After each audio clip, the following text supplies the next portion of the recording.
नमस्कार साथियों, स्वागत है आप सबका एडी सर के इस यूट्यूब चैनल पर। साथियों, जैसा कि अपन पिछली 3 क्लास में जो नई राष्ट्रीय शिक्षा नीति है यानी एनईपी 2020 है उस पर अपन चर्चा कर रहे थे। अपन ने जो प्रारंभिक 3 कक्षाएं थी उनमें जो एनईपी 2020 के जो प्रावधान थे उसमें स्कूल शिक्षा तक यानी चैप्टर 8 तक अपन ने विस्तार से पढ़ लिया था। आज की क्लास में अपन विशेष रूप से चर्चा करने वाले हैं कि उच्च शिक्षा के लिए क्या प्रावधान है। यानी आपका सबका ये क्वेश्चन भी था कि क्या सर स्कूल शिक्षा को ही पढ़े या फिर उच्च शिक्षा की भी जो प्रावधान किए गए हैं उच्च शिक्षा के लिए भी उनको भी पढ़ना चाहिए। तो मैंने बताया था कि स्कूल शिक्षा तक अपन को विस्तार से पढ़ना है, उसके बाद में क्या करना है, उसके बाद में जो मुख्य मुख्य बातें हैं कम से कम उनको तो अपन को याद रखना ही है।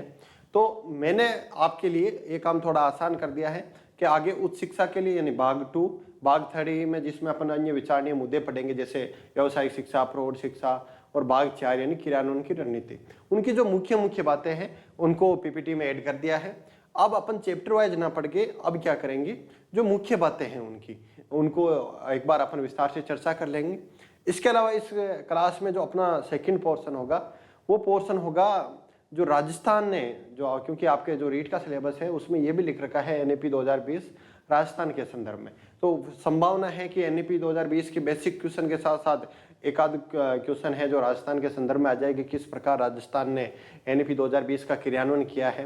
और क्योंकि फर्स्ट ग्रेड के सिलेबस में भी यह ऐड है तो और आरएस मेंस के सिलेबस में भी ऐड है, तो एनईपी 2020 का राजस्थान के परिप्रेक्ष्य में एक मेंस में क्वेश्चन बन सकता है, फर्स्ट ग्रेड में क्वेश्चन बन सकता है। तो राजस्थान के संदर्भ में जो अपन है आधा घंटे तक उसमें चर्चा करेंगे।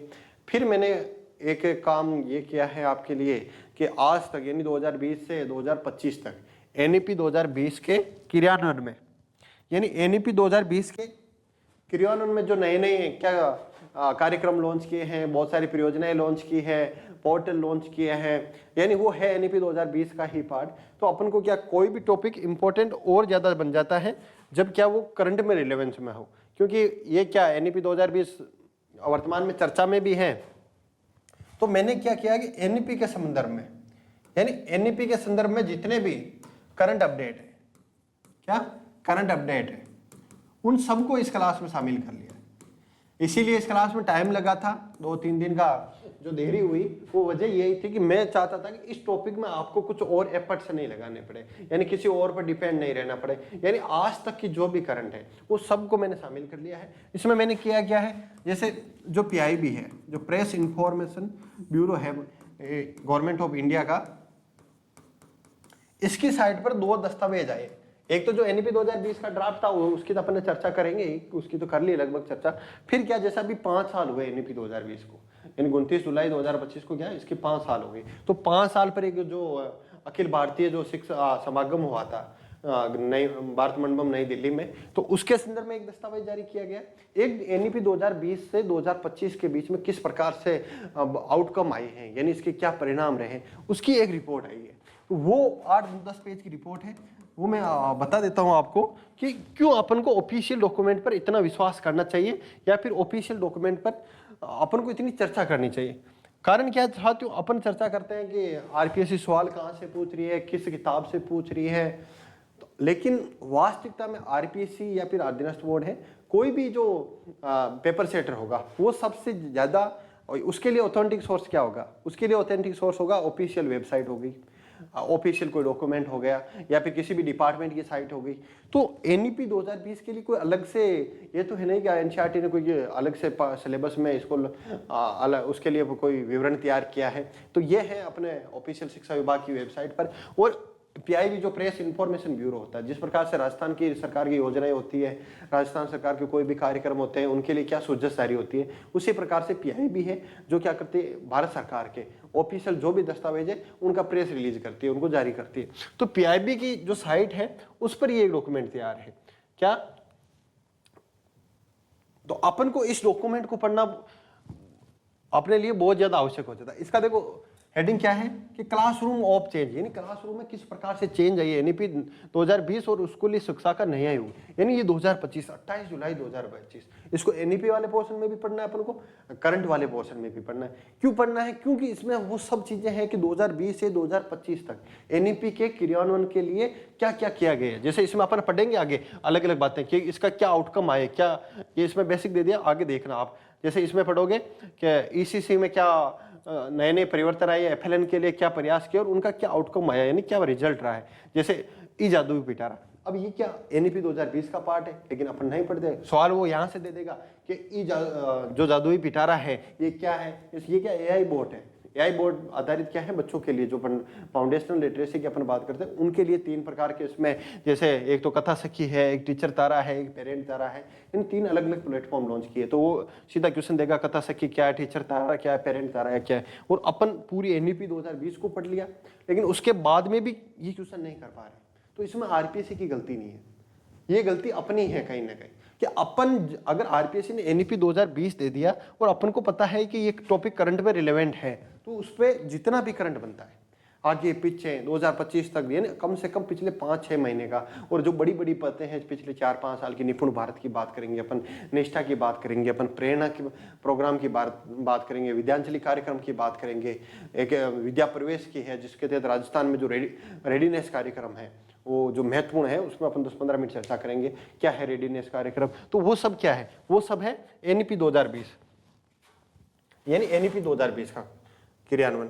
तो आज की क्लास में अपन क्या करेंगे, आज की क्लास में अपन चर्चा करेंगे उस विशेष रूप से उच्च शिक्षा के लिए सबसे पहले, क्योंकि वहाँ कुछ महत्वपूर्ण चीजें हो जाती है। उच्च शिक्षा के लिए अपने कितना सकल नामांकन अनुपात का लक्ष्य रखा गया है, जो किस प्रकार से उसमें जो संरचना है, जिस प्रकार से स्कूल शिक्षा की संरचना में चेंज किया गया, वैसे ही जो कॉलेज शिक्षा की 3 साल से 4 साल की क्यों किया गया, क्यों एमफिल को समाप्त किया गया, और जो एबीसी आईडी है जो एकेडमिक बैंक ऑफ क्रेडिट। अब आप बोलते हो कि सर उच्च शिक्षा क्यों पढ़ना चाहिए, क्यों आप एबीसी को नहीं पढ़ते, वो करंट में नहीं रहती।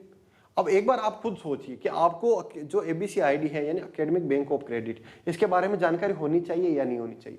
जब ये बेसिक चीजें हैं इनकी जानकारी अपन को होनी चाहिए, तो एग्जाम के लिए तो इनको अपन को डिटेल में पढ़ना ही पड़ेगा। फिर अपन बात करेंगे व्यावसायिक शिक्षा के लिए क्या क्या किया गया, फिर क्रियान्वयन किस प्रकार से हो रहा है, उसमें राजस्थान सरकार के क्या प्रयास है, ये सब अपन चर्चा करेंगे। और आज की क्लास क्या होगी, आज की क्लास अपनी एनईपी की कंप्लीट जो है उसमें लास्ट क्लास होगी। इसमें अपन ने एनईपी पूरी पढ़ ली, एनईपी का करंट आज अपन पढ़ लेंगे, और एक क्लास होगी जो आपकी बचेगी वो रहेगी एमसीक्यू की यानी पीवाईक्यू की। तो मैं चाह रहा हूं कि आप अच्छे से एनईपी को रिवीजन कर ले। जब आपको लगे कि सर अब इसकी पीवाईक्यू के क्लास आनी चाहिए तो आप कमेंट बॉक्स में डाल दीजिए। इसके अलावा आपको ये भी करना है कि अगला टॉपिक कौन सा हो, क्या आपको कौन से टॉपिक में ज़्यादा प्रॉब्लम आ रही है, रटने में प्रॉब्लम आ रही है या जिसे समझने में आपको प्रॉब्लम आ रही है। कोई भी किसी भी सब्जेक्ट का आपका टॉपिक हो, मैं मेरी तरफ से पूरी कोशिश करूंगा कि वो टॉपिक आपको याद हो जाए, तो वो आपको कमेंट बॉक्स में डालना है। तो आज की क्लास को अपन शुरुआत करते हैं सबसे पहले उच्च शिक्षा के लिए। उच्च शिक्षा में अपन चर्चा करेंगे कि किस प्रकार से ये उच्च शिक्षा में के एनईपी 2020 में प्रावधान किए गए। एनईपी 2020 में विशेष रूप से उच्च शिक्षा में जो सकल नामांकन अनुपात है, तो अपन ने जब चर्चा की थी प्रोफेसर साहब को क्वालिटी यूनिवर्सिटी चाहिए, क्वालिटी कॉलेज चाहिए, तो सबसे पहले उसने जो यूनिवर्सिटी लेवल पर 3 प्रावधान किए थे। कौन कौन से प्रावधान किए थे? उन्होंने प्रावधान किए थे कि बहुविषयक शिक्षा को बढ़ावा दिया जाए। तो सबसे पहले जो अपना होगा वो है बहुविषयक शिक्षा को बढ़ावा, यानी मल्टी डिसिप्लिनरी एजुकेशन को बढ़ावा दिया जाए। तो इसके लिए एक विशेष रूप से ये एक प्रावधान किया गया है। क्या प्रावधान किया गया है कि प्रत्येक जिले में प्रत्येक जिले में कम से कम एक कॉलेज ऐसी हो, कि प्रत्येक जिले में कम से कम एक कॉलेज ऐसी हो, और उसका विकास कब तक करना है? 2030 तक। यानी 2030 तक प्रत्येक जिले में एक कॉलेज कम से कम ऐसी हो कि उसमें हर प्रकार की एजुकेशन हो। जैसे जो अभी मेडिकल एजुकेशन के लिए मेडिकल कॉलेज जिले स्तर पर अलग होती हैं, एग्रीकल्चर कॉलेज जिला स्तर पर अलग होती है, बालिकाएं कॉलेज अलग होती है, जो लड़कों के लिए होती है वो कॉलेज अलग होती है, टेक्नोलॉजी के लिए अलग से कॉलेज होती है। तो जिला स्तर पर एक ऐसी कॉलेज हो जिसमें सभी का समावेश हो जाए, यानी सिलेबस की वजह से, सब्जेक्ट की वजह से किसी को अपना जिला छोड़ के दूसरे जिले में नहीं जाना चाहिए यानी हर उस कॉलेज में हर प्रकार की शिक्षा हो, चाहे व्यावसायिक शिक्षा हो, उसमें प्रौढ़ शिक्षा हो, उसमें महिला शिक्षा की बात की जाए, उसमें समावेश शिक्षा की बात की जाए, उसमें टेक्नोलॉजी की शिक्षा, तकनीकी शिक्षा की बात की जाए, उसमें मेडिकल शिक्षा की बात की जाए, यानी हर प्रकार की शिक्षा, उसमें कृषि शिक्षा की बात की जाए, यानी एक जिले में कम से कम ऐसी कॉलेज होनी चाहिए। और कब तक? 2030 तक कम से कम, एक ज्यादा हो सकती है तो 2030 तक, क्या कि 2030 तक एक कॉलेज ऐसी हो प्रत्येक जिले में। फिर दूसरी क्या की, दूसरा इसका प्रावधान है कि जैसे अपन ने स्कूल शिक्षा में क्या पढ़ा कि स्कूल शिक्षा में सकल नामांकन अनुपात कितना होना चाहिए, 2030 तक कितना हो कि 100% हो प्राथमिक स्तर पर, ठीक है। तो उसी प्रकार से कॉलेज में जो वर्तमान में 2000 जो एनईपी 2020 का ड्राफ्ट है उसमें 2017-18 का आंकड़े, उसमें दे रखा है कि 26% लगभग है जो अपना जीईआर है, यानी ग्रोथ एनरोलमेंट रेशियो है, सकल नामांकन अनुपात है। तो उसको किस प्रकार से 2035 तक, 30 तक नहीं, यानी 2035 तक किस प्रकार से उसको 50% तक बढ़ाया जाए। कहाँ तक? 2035 तक। और कितना बढ़ाना? 100 नहीं 50, 30 नहीं, 2035 तक। तो 2035 तक अपना लक्ष्य है कि इसको 50% बढ़ाया जाए, जो वर्तमान में कितना है, लगभग 28%। 2018 में कितना था? 26% था। और क्या किया गया? क्या पहले, अभी वर्तमान में क्या चल रहा है, अलग अलग यूनिवर्सिटी होती है। जैसे राजस्थान की बात करें तो राजस्थान टेक्निकल यूनिवर्सिटी अलग हो गई, राजस्थान मेडिकल यूनिवर्सिटी अलग हो गई, जो डीम्ड यूनिवर्सिटी होती है वो अलग होती है, अप्लाइड यूनिवर्सिटी होती है वो अलग होती है। तो अब क्या, ये सभी अलग अलग यूनिवर्सिटी के जो नाम होते हैं उनका केवल एक ही नाम हो, यूनिवर्सिटी। यानी सभी जो अलग अलग टाइप की यूनिवर्सिटी होती है उनका क्या नाम होना चाहिए? एक ही नाम होना चाहिए, एक ही नाम होना चाहिए उसका, केवल और केवल क्या? यूनिवर्सिटी। अगर आगे अपन बात करें उच्च शिक्षा के लिए, इन और उसमें क्या प्रावधान किया गया, तो इसमें अपन विशेष रूप से चर्चा करेंगे जो एबीसीआईडी है उसकी, और फिर क्या बात करेंगे कि किस प्रकार से उच्च शिक्षा में संरचना में चेंज किया गया। यानी पहले क्या होता था कि अगर आप फर्स्ट ईयर सेकेंड ईयर कर के बीच में अगर कॉलेज को छोड़ देते हो तो उस फर्स्ट ईयर और सेकेंड ईयर का करने का कोई मतलब नहीं था। यानी आपको 3 साल की पूरी ग्रेजुएशन करनी पड़ेगी। अगर बीच में छोड़ दिया, जैसे कोई जॉब लग जाता था, किसी की परिस्थितियां चेंज हो जाती थी, या फिर कोई संसाधनों की वजह से, आर्थिक संसाधन हो या वित्तीय संसाधन हो, या फिर कोई सामाजिक कारण हो जाते थे, आर्थिक राजनीतिक जो भी कारण हो, उसकी वजह से बीच में छोड़ देते, किसी का इंटरेस्ट कम हो जाता था, या फिर ऐसे मान के चलो 2 साल उसने छोड़ दिए, फिर उसका मन करे यार अब हमारी सिचुएशन ठीक है, अपनी कंडीशन ठीक है, अपन को वापस इस फील्ड में आना चाहिए था, लेकिन उसको क्या करना पड़ेगा, वापस से फर्स्ट ईयर से स्टार्ट करनी पड़ेगी। अपन जैसे मान लो अभी बीच में कोई फर्स्ट ईयर सेकंड ईयर में बच्चा जॉब में लग जाए और उसने सेकंड ईयर कर ली और कॉलेज जॉब को ज्वाइन कर लिया, तो क्या होगा, कॉलेज को छोड़ना पड़ेगा, रेगुलर नहीं हो सकता। तो अब क्या किया जाए, रेगुलर छोड़ दिया तो वो 2 साल की उसकी मेहनत खराब हो जाती है। तो अब उस सिस्टम से इन समस्याओं के समाधान के लिए क्या किया गया, क्रेडिट सिस्टम स्टार्ट किया गया कि आप अगर फर्स्ट ईयर और सेकंड ईयर को छोड़ दोगे तो 2 साल बाद में अगर 2-3 साल का गैप लेके वापस करोगे तो ये फर्स्ट ईयर और सेकंड ईयर की जो आपने शिक्षा ली वो जीरो नहीं होगी, यानी वो नल नहीं होगी। उसका जो क्रेडिट आपको स्कोर दे दिया जाएगा। क्या होता है क्रेडिट स्कोर, इसको अपन अच्छे से समझेंगे। एबीसीआईडी इंपॉर्टेंट है, संरचना में चेंज इंपॉर्टेंट है। पहले 3 साल में ग्रेजुएशन होता था, अब क्या हुआ, अगर आप 1 साल की एजुकेशन पूरे करते हैं तो आपको सर्टिफिकेट मिलेगा, 2 साल की एजुकेशन पूरे करते हैं तो आपको डिप्लोमा मिलेगा, और 3 साल में जो वर्तमान में चल रहा है उसमें आपको ग्रेजुएशन की डिग्री मिलेगी। और 4 साल में, यानी ग्रेजुएशन को 4 साल तक विस्तारित किया गया। उसमें क्या, अगर 3 साल के बाद में आप चौथे साल में डिग्री लेते हो तो उसमें आपको थोड़ा बहुत रिसर्च करना पड़ेगा, और उस डिग्री का नाम क्या होगा, शोध सहित, यानी विद रिसर्च डिग्री। तो उसमें क्या, उसका फायदा क्या होगा, उसकी अपन चर्चा करेंगे। उसका फायदा 2 होगा कि आपको एमए फिर 1 वर्ष की, क्यों आपने 1 वर्ष का एक्स्ट्रा एफर्ट अभी कर लिया तो आपको एमए 1 वर्ष की करनी पड़ेगी फिर, और जो 3 साल में डिग्री लेके कर रहे हैं उनको एमए वापस सेम वर्तमान में जो प्रोसेस चल रही है 2 वर्ष की करनी पड़ेगी। दूसरा फायदा क्या हुआ कि उनको पीएचडी में प्रवेश सीधा मिल जाएगा। नहीं तो क्या होता था, पीएचडी में प्रवेश के लिए आपको पीजी करनी पड़ेगी। ठीक है, तो इसको अपन विस्तार से समझते हैं कि किस प्रकार से जो एबीसीआईडी वाला है कि ये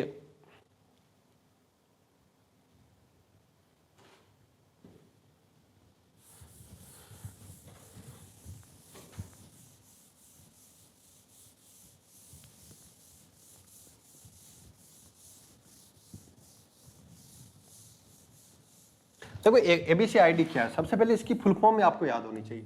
क्या, एबीसी यानी एकेडमिक बैंक ऑफ क्रेडिट। क्या, एकेडमिक बैंक ऑफ क्रेडिट।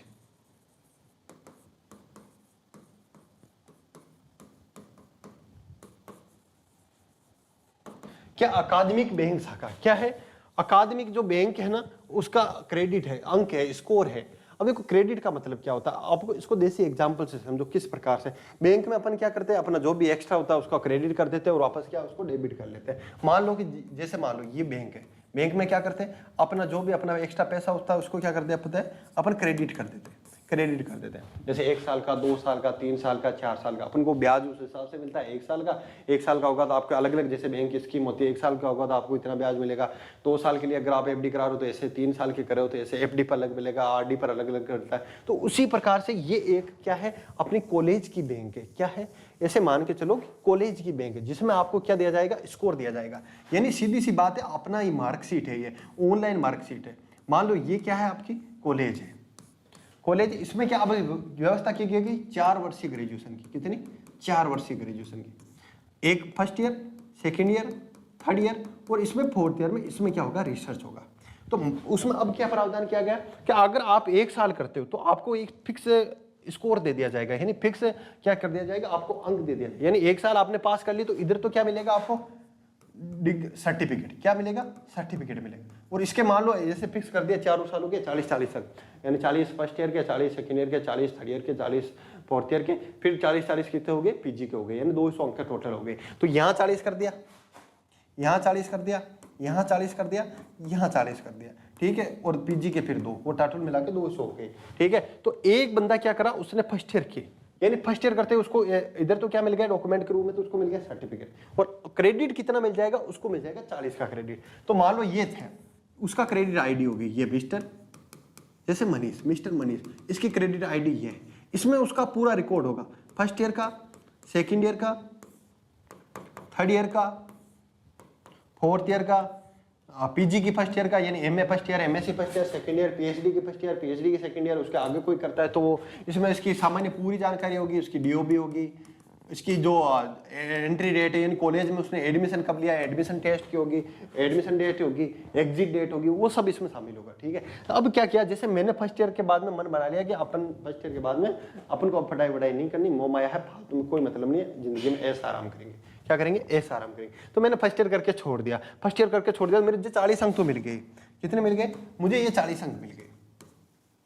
2-3 साल मैंने किया, ऐसो आराम किया, फिर मुझे लगा नहीं यार ये जिंदगी तो वाया जिंदगी है, यहाँ तो कुछ मिलना जलना है नहीं। तो अपन को क्या करते हैं, फिर अपन को बुद्धि आती है। बहुत से लोगों में नहीं होती, फर्स्ट 1-2-3 साल तक बाद में बाहर चले जाते हैं, कहीं सूरत चले जाते हैं, पुणे चले जाते हैं, और फिर 2-3 साल बाद में वो वापस आकर उनको कहते हैं नहीं मुझे तो पढ़ना है, पढ़ना। तो वापस कोशिश करते, वापस कोशिश करके वो क्या सेकंड ईयर में आया। अब क्या, अब उसको ना अगर 2 साल बाद में आता, नॉर्मल वर्तमान में क्या होता कि यहाँ आपने करके छोड़ दी तो अब वापस से आपको फर्स्ट ईयर माना है। लेकिन अब क्या, अब आप अगर 2 साल बाद में सेकंड ईयर में आते हो तो ये आपके 40 अंक सेफ है। अब आप सेकंड ईयर में एडमिशन ले सकते हो, दूसरी कॉलेज में ले सकते हो। ये आईडी कहाँ चली जाएगी, दूसरे कॉलेज में चले जाएंगे। तो ये अंक है, ये क्या हो जाएंगे, हस्तांतरण हो जाएंगे, क्या ट्रांसफर हो जाएंगे, यानी क्रेडिट ट्रांसफर हो जाएंगे। क्या हो जाएंगे, ये अंक ट्रांसफर हो जाएंगे, दूसरी कॉलेज के पास में जाएगी ये आईडी उसने, क्योंकि आधार कार्ड से लिंक होती है, डिजी लॉकर से लिंक होती है, जो उसकी आधार आईडी लगेगी, जैसे जिस प्रकार से आधार आईडी वैसे एबीसी आईडी लगेगी, वो सच कर। अच्छा, इसने फर्स्ट ईयर में 40 अंक प्राप्त किए, मतलब 40 इसने फर्स्ट ईयर पास कर रखी है, तो वो सीधा किसमें एडमिशन दे देगा, सेकंड ईयर में एडमिशन दे देगा। अगर सेकंड ईयर करेगा, अगर कोई बंदा सेकंड ईयर करके फिर जाता है तो उसके कितने अंक हो जाएंगे, 40 और हो जाएंगे, यानी टोटल कितने हो जाएंगे, 80। अगर उसने फाइनल कर ली तो 120, ठीक है। तो और कितने, मतलब 40 और हो जाएंगे, यानी टोटल 120 अंक हो जाएंगे। फिर अगर 3 साल बाद में अपन यूजी के बाद में कुछ पीजी करते ही नहीं है, अभी क्या करते हैं अपन पीजी बाद में करते हैं, तो ये रिकॉर्ड अपना बना रहेगा। यानी ये अपना क्या है, पूरी प्रोग्रेस रिकॉर्ड है, ट्रैक रिकॉर्ड है, जो क्या है, ट्रांसफरेबल है, यानी इसको स्थानांतरण नहीं किया जा सकता है। तो ये थी अपनी एबीसी आईडी। क्या थी, एबीसी आईडी। तो ये तो आपको अच्छे से समझ में आ गया होगा कि उच्च शिक्षा में अब क्या किया गया, संरचना में चेंज किया गया। स्नातक की अवधि कितनी कर दी गई, 3 से 4 वर्ष। देखो, उच्च शिक्षा स्नातक की उपाधि अब 3 और 4 वर्ष की कर दी गई। पहले 1 वर्ष में सर्टिफिकेट, 2 में डिप्लोमा, 3 में स्नातक यानी डिग्री मिल जाएगी, 4 वर्ष में शोध सहित स्नातक डिग्री मिलेगी। उसके लिए पीजी कितने साल की होगी, 1 वर्ष की होगी। अगर पीएचडी है तो उसको योग्यता क्या चाहिए, अब पीएचडी है तो या तो चाहिए आपको पीजी, अगर 3 साल की करते हो तो 3 साल प्लस पीजी, और अगर 4 साल की करते हो तो आपको क्या, ये शोध सहित यहाँ से सीधा वो पीएचडी में एडमिशन ले सकता है, दाखिला ले सकता है। और क्या, एमफिल को समाप्त कर दिया गया। अब देखो, एमफिल को समाप्त इसलिए किया गया, एमफिल को समाप्त पहले क्या होता था, 3 साल की तो होती थी यूजी, प्लस फिर क्या करो, पीजी, फिर क्या करो, फिर एमफिल, और फिर क्या होगी, फिर होगी आपकी पीएचडी। लेकिन अब क्या किया गया, पीएचडी के एडमिशन के लिए यहीं पे सुधार कर दिया गया। यहीं पे सुधार कर दिया गया एडमिशन के लिए, यानी उसका बेस यहीं पे तैयार हो गया। यानी अब इसकी अपने आप ही जो संभावना थी वो समाप्त हो गई कि एमपीएल की जो आवश्यकता थी वो अपने आप ही समाप्त हो गई, क्योंकि इससे जो लंबा प्रोसेस था उसको क्या किया गया, छोटा किया गया। यानी भारत में जो उच्च शिक्षा है, जैसा अपने स्कूल शिक्षा में लचीलेपन की बात की, उच्च शिक्षा में क्या लाया गया, फ्लेक्सिबल किया गया, उसको लचीलापन लाया गया, संकाय आधारित शिक्षा को चेंज किया गया। अगला अपन देखेंगे किस प्रकार से संकाय शिक्षा को चेंज किया गया।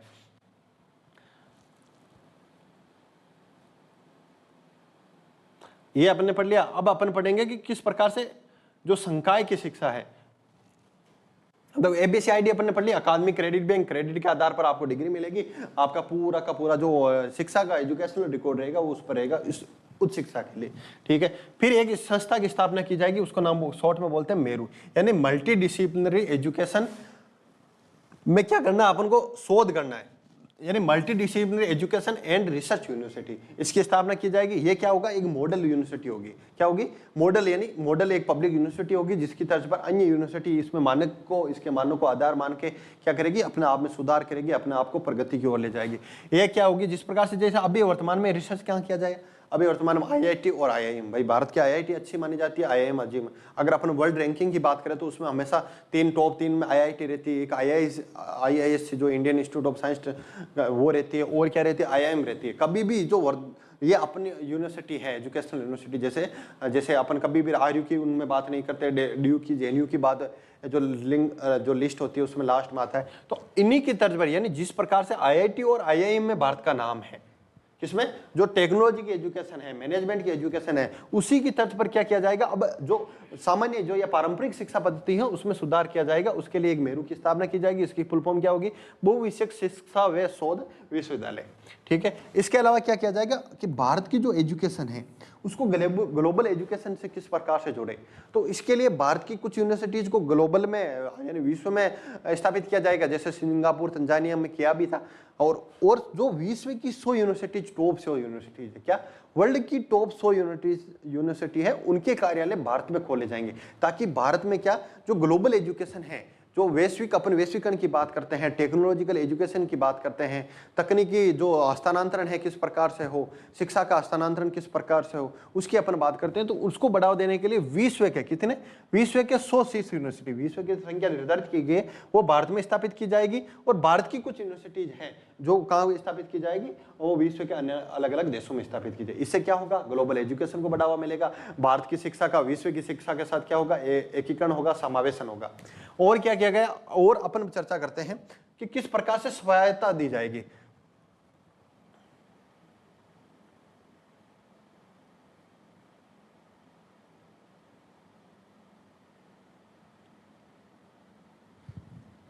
एक देखो ये कि भारत में जैसे वर्तमान में क्या सिस्टम है, वर्तमान में अलग अलग संस्थाएं हैं, जैसे विश्वविद्यालय के लिए जो विश्वविद्यालय अनुदान कमीशन है, यूजीसी है, टीचर एजुकेशन के लिए क्या एनसीटी है, national council for teacher education है, अलग अलग नाक है ग्रेडिंग के लिए, रैंकिंग के लिए।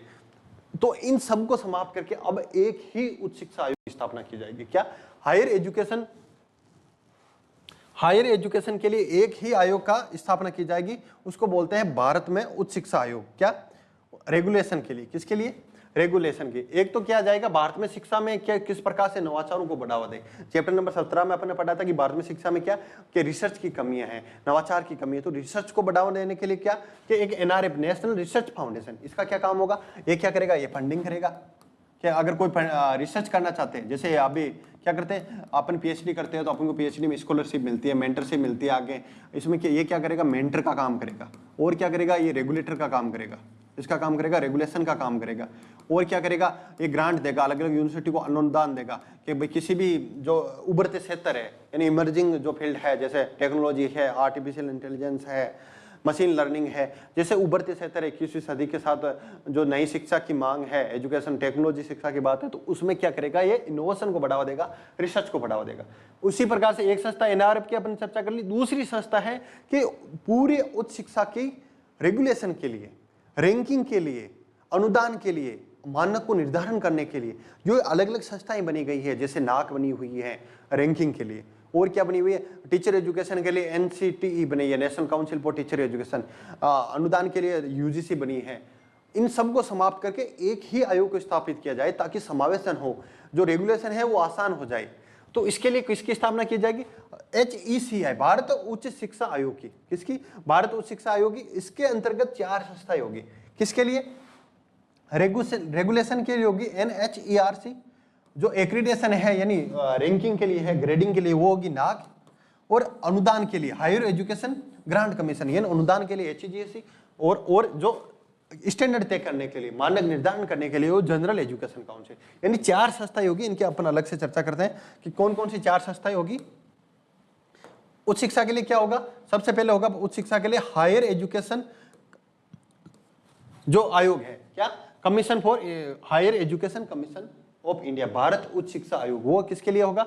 वो होगा उच्च शिक्षा के लिए। उसके नीचे 4 संस्थाएं होगी। कौन कौन सी पढ़ी अपन? NHERC पढ़ी, यानी राष्ट्रीय उच्च शिक्षा नियामक परिषद। क्या?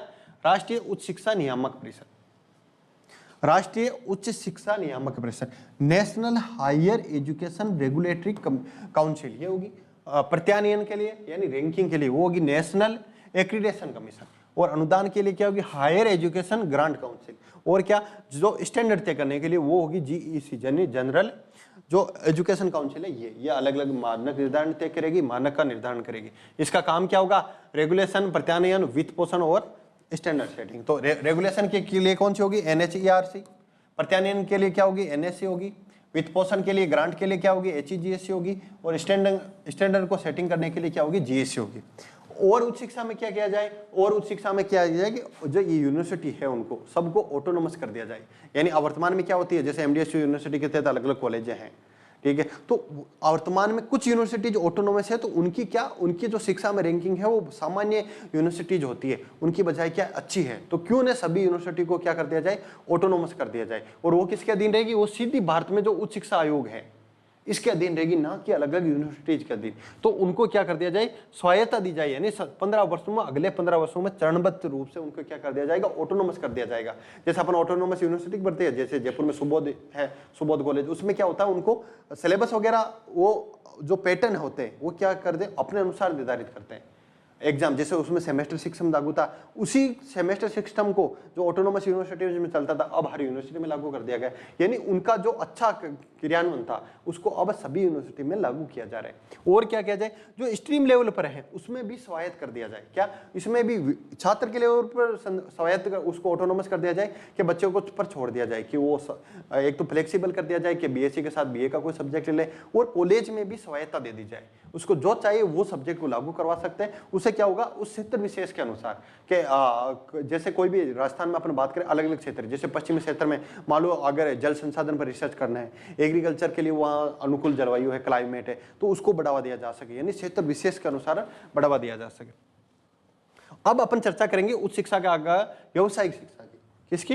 व्यावसायिक शिक्षा की। व्यावसायिक शिक्षा में क्या किया गया?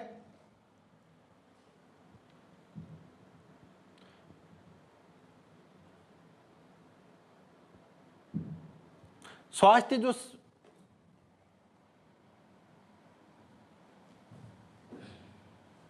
व्यावसायिक शिक्षा में क्या गया? व्यावसायिक शिक्षा में क्या गया कि जो अलग अलग व्यावसायिक शिक्षा की एक तो आवश्यकता क्यों पड़ी? क्या अपन कक्षा 6 के साथ क्या किया गया? कक्षा 6 के साथ अब व्यावसायिक शिक्षा को स्टार्ट कर दिया जाएगा, यानी सिलेबस में इस प्रकार से चेंज किया जाएगा कि व्यावसायिक शिक्षा को बढ़ावा दिया जाए। और क्या? स्वास्थ्य शिक्षा का एकीकरण कर दिया जाए। जैसे वर्तमान में क्या होता था कि अलग अलग एलोपैथी के लिए अलग कॉलेज, अलग यूनिवर्सिटी, और योगा के लिए अलग यूनिवर्सिटी, आयुर्वेद के लिए अलग, यूनान के लिए अलग, जो होम्योपैथी होती है उनके लिए, यानी आयुष के लिए, सभी के लिए अलग अलग प्रकार की शिक्षा होती है। अब क्या किया जाए? उन सबका इंटीग्रेशन कर दिया जाए। और क्या किया जाए? जो विधिक शिक्षा है, यानी किसकी? जो वकीलों की शिक्षा है, इसमें बहुत ज्यादा डिफिकल्टीज थी कि जो कानून है वो इंग्लिश में है, सामान्य जो आमजन है, भारतीय नागरिक उनको समझ में नहीं आते, तो उसको क्या किया जाए? उसमें इंग्लिश तो कंपलसरी रखे, लेकिन उसके साथ एक स्थानीय भाषा को बढ़ावा दे, यानी इसको क्या कर दिया जाए? द्विभाषी कर दिया जाए। यानी जो लीगल एजुकेशन है उसमें क्या कर दिया जाए? थोड़ा सा लचीलापन लाई, ताकि हर आम नागरिक भी सीख सके। इसीलिए तो जो वर्तमान में जो 3 नागरिक संहिता या बात कर लो या सिविल प्रक्रिया संहिता है, जिनके नाम चेंज किए गए, उनको हिंदी में ट्रांसफॉर्मेशन किया गया। क्यों किया गया? ताकि विधिक शिक्षा में क्या कर दिया जाए, लचीलापन लाए, आम जन भी उसको समझ सके। और क्या किया जाए, जो टेक्नोलॉजी एजुकेशन है यानी तकनीकी शिक्षा है, उसमें भी क्या कर दिया जाए, लचीलापन लाए, उसमें डिग्री को भी लागू किया जाए, डिप्लोमा को भी लागू किया जाए। यानी जो IIT और ITI है उनको क्या कर दिया जाए, उनका समावेशन करें, क्या करें, समावेशन करें। और क्या किया जाए, इसके लिए एक अलग से क्या मंच बनाया जाए, राष्ट्रीय शैक्षिक प्रौद्योगिकी मंच। कौन सा मंच? राष्ट्रीय शैक्षिक प्रौद्योगिकी मंच की स्थापना की जाए। और व्यावसायिक शिक्षा के एकीकरण के लिए एक समिति का गठन किया जाए ताकि इसके क्रियान्वयन को क्या जल्दी से बढ़ावा दिया जा सके। अब अपन बात करते हैं इसमें इसका क्रियान्वयन किस प्रकार से होगा। अपन ने क्या कर ली, स्कूल शिक्षा की बात कर ली, अपने उच्च शिक्षा की बात कर ली, अपनी व्यावसायिक शिक्षा की बात कर ली। अब जो लास्ट अपना जो भाग 4 था कि क्रियान्वयन की रणनीति क्या होगी, तो ये जो एक क्रियान्वयन के लिए क्या होगी, सेंट्रल गवर्नमेंट दिशा निर्देश जारी करेगी। क्या करेगी? दिशा निर्देश जारी करेगी। और उस दिशा निर्देशों को क्या नाम दिया गया? सार्थक। क्या कि स्टूडेंट्स एंड टीचर, क्या स्टूडेंट के लिए और टीचर के लिए क्या करने, होलिस्टिक एडवांसमेंट के लिए, ताकि क्या कहे, क्वालिटी एजुकेशन को बढ़ावा दिया जा सके। तो सार्थक की फुल फॉर्म याद रखना, ये इंपॉर्टेंट है साथियों, ये कभी ना कभी एग्जाम आएगा कि सार्थक क्या है, ये क्रियान्वयन की रणनीति कौन जारी कर, किसने जारी किया, सेंट्रल गवर्नमेंट ने। क्या है ये क्रियान्वयन के लिए दिशा निर्देश है, इनकी फुल फॉर्म क्या है कि students and teacher holistic advancement through quality education. है क्या ये कि समयबद्ध व क्रमबद्ध तरीके से लागू किया जाए, यानी किस प्रकार से NEP 2020 को चरणबद्ध तरीके से लागू किया जाए। इसके लिए सेंट्रल गवर्नमेंट के जो है अलग अलग इसके तहत 4 तक के तहत क्या करेगी, दिशा निर्देश जारी करेगी, उनको लागू करने के अलग से नियम बनाएगी, विनियम बनाएगी, राज्यों को SCERT को निर्देश देगी, NCERT की सहायता से, जो NCF है उसकी सहायता से। और अपने आज की क्लास में अब चर्चा करते हैं कि ये अपना जो बेसिक ढांचा था क्या कि NEP 2020 के जो 108 पेज की ड्राफ्ट थी उसका सार तो मैंने आपको पढ़ा दिया अच्छे से।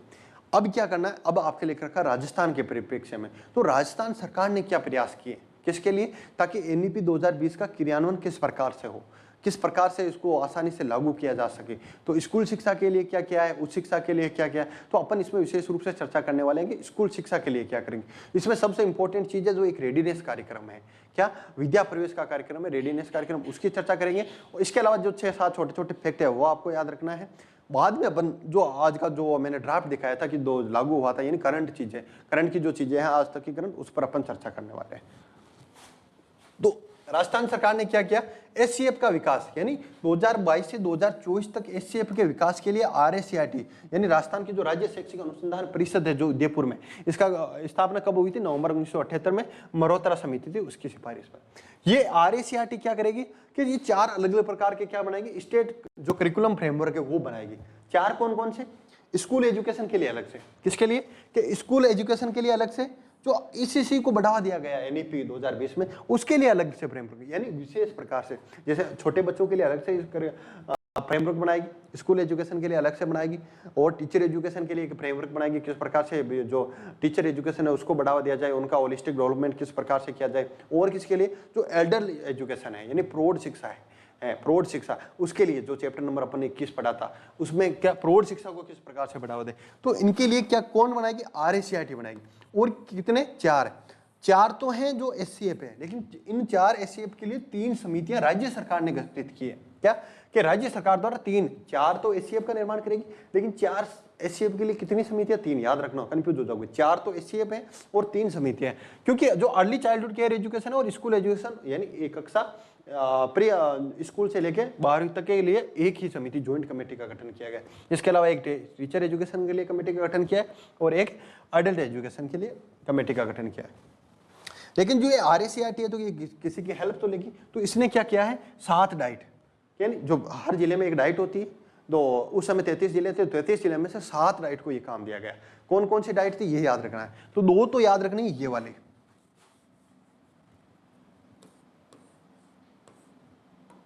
ये कैसे याद रखनी, 2 तो याद रखनी डाइट हमने अलवर और भरतपुर वाली, यानी पूरी राजस्थान वाली। 2 पश्चिमी, जोधपुर और बीकानेर, कौन सी, जोधपुर और बीकानेर। 3 बीच में, एक तो टोंक, एक ये हाड़ौती वाला कोटा, ये टोंक बीच में, और ये एक तिलक से समान जो है राजसमंद, यानी 7 डाइट को, यानी अलवर भरतपुर, जोधपुर बीकानेर, टोंक कोटा और राजसमंद 7 डाइट की सहायता लेगी। ये क्या करेगी, इसमें 400 जो अभ्यर्थी हैं यानी 400 टीचर्स का चयन किया जाएगा जो इनकी हेल्प करेगी। और ये है ना जो 25 है जो पोजीशन पेपर छापेगी, यानी किस प्रकार से अपन सिलेबस को तैयार किया जाए, सिलेबस को किस प्रकार से लागू किया जाएगा, छोटे बच्चों के लिए किस प्रकार से जो अलग अलग एनईपी में जो प्रावधान किए गए उनको लागू करने के लिए किस प्रकार से सिलेबस का फ्रेमवर्क करें, स्कूल एजुकेशन के लिए क्या करें, टीचर एजुकेशन के लिए क्या करें, एडल्ट एजुकेशन के लिए क्या करें। ठीक है, इसके अलावा क्या करेगी सरकार ने अपने 4 प्रकार के एशिया निर्माण के लिए कितनी समितियों का गठन करेगी, 3 समितियों का गठन करेगी।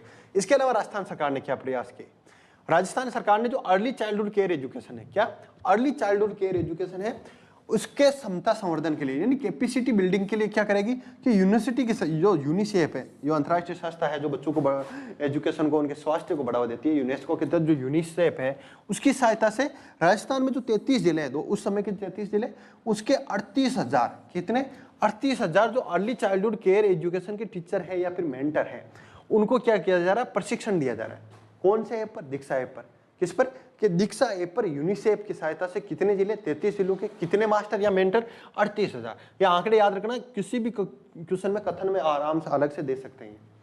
और क्या किया गया, जो टीचर एबिलिटी है यानी स्टार प्रोजेक्ट चल रहा था, आगे पढ़ेंगे अपन। स्टार प्रोजेक्ट क्या है, टीचर की जो स्ट्रेंथ करनी है उसको किस प्रकार से टीचर एजुकेशन को बढ़ावा दिया, टीचर के लर्निंग पावर को किस प्रकार से या उसका होलिस्टिक डेवलपमेंट किस प्रकार से किया जाए, उसके लिए स्टार प्रोग्राम है। स्टार प्रोग्राम के तहत स्टार जो प्रोजेक्ट है इसके तहत 38,000 कितने 38,000, इधर भी 38,000 था, इधर भी 38,000 जो आंगनबाड़ी वर्कर्स है उनको भी प्रशिक्षण दिया जा रहा है। और दोनों को प्रशिक्षण कौन से ऐप पर, ऑनलाइन यानी ऑनलाइन ट्रेनिंग दी जा रही, कौन से ऐप पर, दीक्षा ऐप पर। इसके अलावा क्या कि जो 6 जनवरी 2023 ये तारीख इंपॉर्टेंट है कि 6 जनवरी 2023 में जो राजस्थान में क्या चल रही है, महात्मा गांधी स्कूल चल रही है। कौन सी, कि महात्मा गांधी जो स्कूल चल रही है उसमें बाल वाटिका की शुरुआत की गई। महात्मा गांधी स्कूलों में जो प्री प्राइमरी एजुकेशन है, यानी महात्मा गांधी स्कूल पहले क्या जो है इंग्लिश मीडियम स्कूल है जो कक्षा 6 से चल रही थी, लेकिन उसमें प्रारंभिक शिक्षा को बढ़ावा देने के लिए क्या की गई, बाल वाटिका की शुरुआत। तारीख याद रखना 6/1/2023 यानी 6 जनवरी 2023। और क्या किया गया, और राजस्थान सरकार के द्वारा जो प्रयास किए गए उसमें विशेष रूप से जो वो है कि ईसीसी के लिए यानी early childhood care education Rajasthan में वर्तमान में कितनी आंगनबाड़ी कार्यरत है कि 62,022 कितने 62,022 यानी 62,022 तो वर्तमान में संचालित है। इसमें से जो 40,220 है यानी 62,022 में से 40,220 को प्राइमरी व हायर प्राइमरी यानी प्राथमिक व उच्च प्राथमिक स्कूलों से जोड़ा गया है। अपने जो चैप्टर नंबर 7 पढ़ा था क्लस्टर यानी कॉम्प्लेक्स आधारित शिक्षा को क्या आंगनबाड़ियों को स्कूल से जोड़ा जाए ताकि संसाधनों का प्रभावी प्रयोग किया जा सके, तो इसके लिए जो टोटल 62,000 है उनको क्या कर दिया गया 40,220 में। यानी जो अपन है क्या अर्ली चाइल्डहुड केयर एजुकेशन की बात करें उसको बढ़ावा देने को लेके और वो बच्चे क्या स्कूल के लिए तैयार हो जाए ताकि उनको अनुकूलतम माहौल पहले से ही मिल जाए। और क्या किया राजस्थान सरकार के द्वारा, इसके अलावा जो इंटीग्रेटेड चाइल्ड डेवलपमेंट सर्विस है यानी आईसीडीएस है, इसके तहत 3 से अलग अलग प्रकार की जो वर्कबुक तैयार की गई कि अगर 3 से 4 साल का बच्चा है तो किलकारी, वर्कबुक का क्या नाम है किलकारी, छोटा बच्चा क्या करता है किलकारी, तो उससे बड़ा होगा तो उसमें क्या आएगी उमंग आएगी यानी 4 से 5 के लिए उमंग। और तरंग कब आएगा जब थोड़ा सा वो बड़ा हो जाएगा, तो तरंग कब आती है जब 5 से 6 साल का बच्चा होता है। तो किलकारी उमंग और तरंग ले ये आ जाएंगे, ये क्या है किलकारी उमंग तरंग, और लिख देंगे क्वेश्चन में राजस्थान की कोई तोपों का नाम है। तो ये क्या है, ये वर्कबुक है किस कौन से प्रोग्राम के तहत, जो आईसीडीएस है 1975 से चल रहा है, आईसीडीएस यानी इंटीग्रेटेड जो चाइल्ड डेवलपमेंट सर्विस कार्यक्रम। फिर और क्या जो अपन ने बात की थी कि मूल्यांकन कैसा हो, आकलन कैसा हो, परख की अपन ने चर्चा की, तो 360 डिग्री यानी मल्टी डायमेंशनल क्या कि बहुआयामी जो रिपोर्ट कार्ड प्रगति कार्ड बनेगा जिसमें ग्रेडिंग दी जाएगी grade A grade B grade C. इसके अलावा राजस्थान सरकार का जो महत्वपूर्ण कार्यक्रम है क्या, जो महत्वपूर्ण कार्यक्रम है रेडीनेस कार्यक्रम, उससे पहले राजस्थान सरकार ने अलग से कि एनईपी 2020 का क्रियान्वयन किस प्रकार से किया जाए, इसके लिए अलग से 6 समितियों का गठन है यानी 6 अलग से जो वर्क ग्रुप बनाए गए हैं, 6 समितियों का गठन किया गया है। हालांकि ये समितियों का नाम इतने ज्यादा याद नहीं रहेंगे, इसमें अलग अलग सदस्य हैं, तो आपको मोटे मोटे यानी ऊपरी तौर से एक बार इनको नजर लगानी है कि ईसीसी और एफएलएन के लिए एक बेसिक, फिर क्या ड्रॉप आउट के जो चैप्टर अपने चैप्टर 3 था समावेशी और समतावेलु शिक्षा के लिए है, और किसके लिए जो करिकुलम के लिए है, व्यावसायिक शिक्षा के लिए है, भाषाई शिक्षा के लिए इसमें 11 सदस्य हैं, शिक्षक शिक्षा के लिए अलग से समिति का गठन किया, इसमें 9 सदस्य हैं, आईसीटी को किस प्रकार से राजस्थान में बढ़ावा दे उसके लिए एक समिति का गठन किया, इसमें 8 सदस्य हैं, और वित्त के फाइनेंस के लिए जो एडल्ट एजुकेशन है उसके लिए और इसका किस प्रकार से इम्प्लीमेंशन किया जाए। तो ये 6 समितियां याद रखनी, एक बार आपको ऊपर से इनको देख लेना, क्या पता इनमें से पूछ ले कौन सी समिति नहीं है, कौन सी समिति है। तो ये राजस्थान सरकार के प्रयास थे और इनकी कम से कम महीने में एक बैठक तो आवश्यक रूप से होगी। अब अपन जो महत्वपूर्ण कार्यक्रम है, जो स्कूल रेडीनेस कार्यक्रम है, उस पर चलते हैं कि राजस्थान सरकार का जो स्कूल रेडीनेस कार्यक्रम क्या है, उसको अपन को विस्तार से पढ़ना है। अब देखो, स्कूल रेडीनेस कार्यक्रम या फिर विद्या प्रवेश कार्यक्रम, ये किसने जारी किया? ये RACRT में, राजस्थान में कौन कर रहा है? ये RACRT, राजस्थान राज्य शैक्षिक अनुसंधान परिषद है उदयपुर वाली, उसने क्यों कर रहा है? क्योंकि जो अर्ली चाइल्डहुड है उनको बढ़ावा देने थे भाई। इसमें देखो, स्कूल के लिए रेडी करना है बच्चे को, क्या नाम क्या है? स्कूल प्लस रेडीनेस, मतलब स्कूल के लिए बच्चे को किस प्रकार से रेडी करें, उसको अनुकूल तो माहौल पहले से ही तैयार कर रखे ताकि बच्चा क्या हो। अब अपन देख रहे थे ना जो चैप्टर नंबर 1 है, भाग नंबर 1 में, कि पश्चिमी राजस्थान के मास्टर के सामने समस्या क्या थी कि बच्चे मोस्ट में होते थे, वो क्या ड्रॉप आउट कर जाते थे। तो ड्रॉप आउट करने के पीछे कारण क्या जाना कि स्कूल में माहौल नहीं, अनुकूलतम माहौल नहीं था। तो स्कूली माहौल के लिए पहले से तैयार रहे, यानी स्कूल के लिए बच्चों को किस प्रकार से रेडी करें, तो उनके लिए कार्यक्रम है। ये कक्षा 1 में नव प्रवेशित विद्यार्थियों के लिए, किसके लिए? ताकि जो नव प्रवेशित विद्यार्थी है वापस क्या स्कूल छोड़ के ना जाए, उनको किस प्रकार से इंटरेस्ट पैदा किया जाए स्कूल एजुकेशन में। तो ये कितने माह का होगा? 3 माह का, या तो 3 माह मान लो या 12 सप्ताह, यानी लगभग 80 से 90 दिन का, 3 माह या 12 सप्ताह का होगा। इसमें प्रतिदिन प्रत्येक सप्ताह में 5 दिन का होगा, सैटरडे को वापस उन्हीं चीजों का रिवीजन होगा, और डेली कितने घंटे होंगे? 4 घंटे होंगे। ठीक है, क्यों? ये किस प्रकार का होगा? यानी खेल व गतिविधि आधारित। तो स्कूल में अब बच्चों को रेडी करें तो क्या करें? क्या उनको किताबें पढ़ाई जाए? नहीं, एक से जो कक्षा फर्स्ट का बच्चा वो किताब थोड़ी पढ़ेगा, उसमें उसको इंटरेस्ट आएगा। उसको क्या प्ले बेस्ड एजुकेशन दी जाए, उससे गतिविधि करवाई जाए, अलग अलग गेम खिलाए जाए, उनसे कुछ चीजें जैसे छोटे जो पारंपरिक गेम है, मातृभाषा में शिक्षा को बढ़ावा किस प्रकार से दिया जाए, यानी अनुकूलतम जो आंगनबाड़ी में होता है वो माहौल कक्षा 1 में पैदा किया जाए ताकि वो बच्चे क्या कर जाए? ड्रॉप नहीं कर जाए। और इसकी सिफारिश किसने की थी? ये जो निपुण भारत मिशन है, अपन अलग से पढ़ेंगे आगे। निपुण भारत की सिफारिश के आधार पर राजस्थान सरकार ने यानी RACRT ने स्कूल रेडीनेस कार्यक्रम किया। इसमें क्या किया जाए? इसमें अक्षर ज्ञान, जो अपन ये फाउंडेशनल लिटरेसी और न्यूमेरेसी की बात करते हैं, यानी बुनियादी जो अक्षर ज्ञान की और साक्षरता की बात करती है, उसको बढ़ावा देने। अक्षर ज्ञान हो बच्चे को, उसको रंग का पता चले शुरुआत में, उसको साइज का पता चले, संख्याओं का, यानी FLN की जो है शिक्षा उसको देने, बढ़ावा देने के लिए। और इसमें क्या प्रावधान किया गया? अब देखो, रेडीनेस की फुल फॉर्म पूछ ली जाती है आपसे कि रेडीनेस की फुल फॉर्म क्या है, क्योंकि बच्चों को रेडी करना है। तो R का मतलब है रिसेप्टिव लैंग्वेज, यानी बच्चे में भाषा का किस प्रकार से, मातृभाषा का, यानी अपने अक्षर, संख्या, ज्ञान, और क्या होगा इसमें? अक्षर का, संख्या का, भाषा का, रंग का और आकार का। तो उसमें से एक इसका R का फुल फॉर्म है कि रिसेप्टिव लैंग्वेज, यानी भाषा का संज्ञानात्मक ज्ञान किस प्रकार से हो बच्चे को, वो भाषा को किस प्रकार से सीख रहा है। इसमें तो वो भाषा को सीखेगा, यानी जो कॉग्निटिव नॉलेज है उसको लेगा, और भाषा को एक्सप्रेस करने के लिए जो ई है इसका होगा एक्सप्रेसिव लैंग्वेज, यानी जो भाषा उसने सीखी है, यानी बच्चा किस प्रकार से बोल रहा है, उसको शुद्ध बोल रहा है या नहीं बोल रहा है, उसमें जो भाषाई समस्याएं क्या है बच्चे में, मातृभाषा में किस प्रकार से वो चीजों को एक्सप्रेस कर रहा है, इसमें तो वो सीखेगा और इसमें क्या करेगा? एक्सप्रेस करेगा। इसके अलावा एक का क्या है कि अटेंशन स्पैन, यानी जो उसके बच्चे की शुरुआत से ही कि वो किसी भी जो उसको पढ़ने के लिए चीज दी गई या जो खोज आधारित या गतिविधि आधारित उसको शिक्षा दे रहे हैं, तो उसपे वो अटेंशन दे रहा है या नहीं, यानी बच्चे की जो ध्यान देने की क्षमता है वो क्या, वो बचपन से उसको बुनियादी साक्षरता के तेज ही उसका विकसित कर दीजिए। और क्या? डी का है डेली रूटीन, यानी उसमें अनुशासन आए, डेली रूटीन के डेली आके वो चीज़ों को पढ़ रहा है या नहीं पढ़ रहा है, उसमें सेम अनुशासन अगले दिन है या नहीं, चीज़ों को वापस तो नहीं भूल रहा है, यानी डेली रूटीन के जो कार्यक्रम है उनको वो अच्छे तरीके से निभा रहा है या नहीं निभा रहा। और क्या? इंटरेक्शन, यानी वो पारस्परिक संवाद कैसे कर रहा है बच्चों के साथ, यानी छोटा बच्चा होता है वो दूसरे बच्चों के साथ किस प्रकार से व्यवहार कर रहा है, उन चीज़ों पर अपन को नजर रखनी है ताकि। और क्या? नेचुरल कॉल, यानी जो नेचुरल कॉल होती है, बच्चा जो अपने डेली के अपने रूटीन के कार्यक्रम होते हैं, तैयार हो रहा है या नहीं हो रहा है, किस प्रकार से तैयार हो रहा है, क्या इसके प्रति वो अवेयर है, उसको पता है कि अपने पानी की बोतल मतलब नेचुरल कॉल, उसके शारीरिक की जो डिमांड होती है, फिजिकल डिमांड होती है, मतलब उसकी शारीरिक किस प्रकार से वो अपने आप में ग्रोथ कर रहा है या नहीं कर रहा, उसका ध्यान रखा जाएगा। और क्या ईटिंग स्किल का, वो मतलब जो अपने पीएम पोषण की याद करते हैं कि बच्चा के अपनी उम्र के हिसाब से उसको खाना दिया जा रहा है या नहीं दे रहा है, उन सबको यहाँ बढ़ावा दिया जाएगा। दो ऐसे इनमें आपसे कंफ्यूज हो सकता है, इनमें आपको याद रखना है। पहले इसका है कि सोशल स्किल, यानी वो बच्चा अपने बच्चों को, अपने माता पिता के साथ किस प्रकार से व्यवहार कर रहा है, क्या वो सोशल हो रहा है या नहीं हो रहा है, उसको बोलने में कोई प्रॉब्लम नहीं है, वो चीजें टीचर के साथ किस प्रकार से वो अनौपचारिक संवाद कर रहा है, उस सब के इसमें चर्चा की जाती है। और स्किल इन अकेडमिक, इसके अलावा वो शैक्षिक शिक्षा में, यानी पढ़ाई के लेवल पर हो सकता है बच्चा सोशल तो हो लेकिन एजुकेशन लेवल पर इतना तैयार नहीं हो, तो इन सब से, यानी ये एक तरीके का क्या है 360 डिग्री का पूरा प्रोग्राम है बच्चों को रेडीनेस करने के लिए, उनको तैयार करने के लिए अलग अलग प्रकार के जो स्टेप बाय स्टेप है कि बच्चों को इस प्रकार से तैयार किया जाए। तो इसकी फुल फॉर्म आपको याद रखनी है।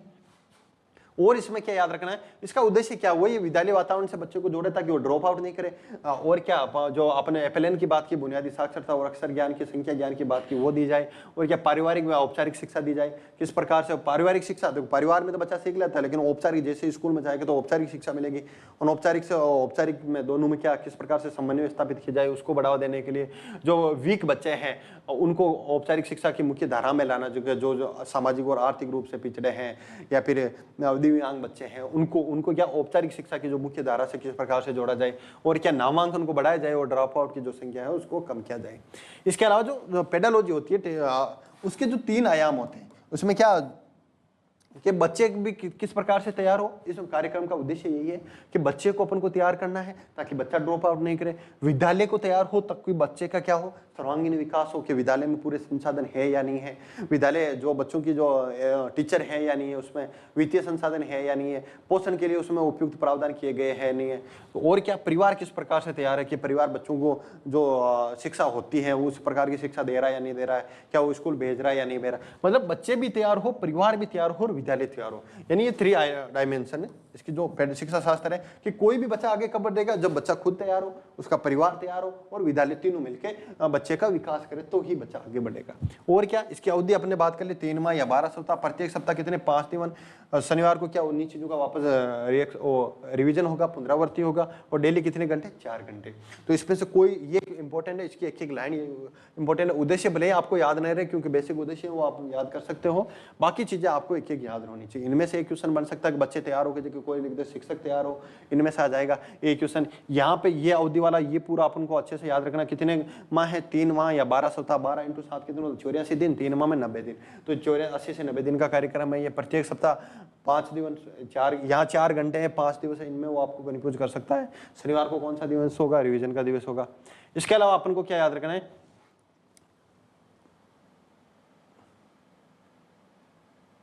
अब देखो इसके लिए रेडीनेस वर्कबुक तैयार की कि बच्चों के लिए है ना 3 अलग अलग कलर से, ताकि उनको पढ़ने में आसानी हो, वो सुलभ हो, उन कलर के प्रति भी जाने, अक्षर ज्ञान भी हो, उनको पता लग जाए इस कलर में ये बुक लिख रखी है, ये इस जैसे होता है ना कि ये चौकड़ी वाली बुक है, ये दुखी वाली बुक है या मैथ वाली बुक है, तो बच्चों को क्या भाषा के माध्यम से यानी रंग के माध्यम से उनको एजुकेशन दिया जाए ताकि रंग का भी नॉलेज हो जाए उनको और उनकी जो वर्क बुक है वो भी तैयार हो जाए। तो 3 रंग की जो निपुण भारत में 3 रंग दिए गए हैं उनके तहत कहते हैं 3 रंग किसमें ये सिफारिश, ये भी निपुण भारत में है।